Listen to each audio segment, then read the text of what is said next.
बोलो, एक शर्माते क्यों है? एक जोर से बोलो, एक जोर से बोलो, ये हक हमारा, ये हक हमारा, ये हक हमारा। आपसे कहते हैं इसको बहुत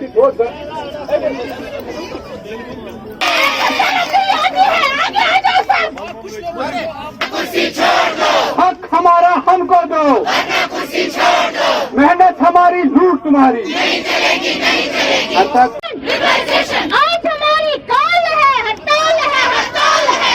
आज हमारी कॉल है, हड़ताल है, हड़ताल है। आज हमारी कॉल है, हड़ताल है, हड़ताल है। जिंदाबाद, जिंदाबाद, जिंदाबाद। एनएचएम एकता जिंदाबाद, जिंदाबाद, जिंदाबाद। एनएचएम एकता जिंदाबाद, जिंदाबाद, जिंदाबाद। एनएचएम एकता जिंदाबाद, जिंदाबाद, जिंदाबाद। मेरे भाई हुकूमत की सरमुहरी की वजह से हमें आए दिन सड़कों पे आना पड़ता है और उसी कड़ी में आज इसका एक और पहलू है।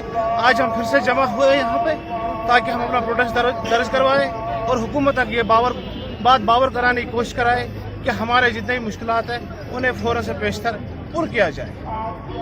आज तक आपने एडमिनिस्ट्रेशन के पास आप नहीं गए? मुझे नहीं लगता, चाहे सेक्रेटरीट हो, चाहे जिला इंतजामिया हो, चाहे स्टेट लेवल पे हमारा इंतजामिया हो, चाहे हमारे मिनिस्टर साहिबान हो, गवर्नर साहब के पास भी गए हम 12 बार इन दफ्तरों के चक्कर हमने काटे।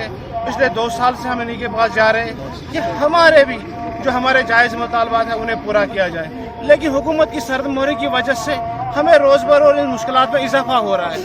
अगर जो हुकूमत का ये काम था कि हमारे मुश्किलात में कमी की जाए, लेकिन उनकी वजह से हमारे मुश्किलात, अगर जो लास्ट इस बारे में हमारे साथ लास्ट ईयर वादा भी किया गया था, श्री बाली भगत जी ने ये कहा था कि फेज़ वाइज रेगुलेशन की जाएगी, जिसमें पहला फेज़ करीब 1100 एम्प्लॉयज़ का है।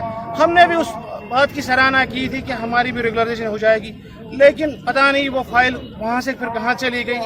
तो यही वजह हमारी है कि हम फिर से बार सड़कों पे आ रहे हैं। अब आपकी आखिर में सबसे यही अपील है कि हमारे जितनी भी मुश्किलात है ये इंसानियत में मुबनी है, खास उसमें हमारे सोशल सिक्योरिटी बेनिफिट्स हो या हमारा जो मेन इश्यू है रेगुलराइजेशन का।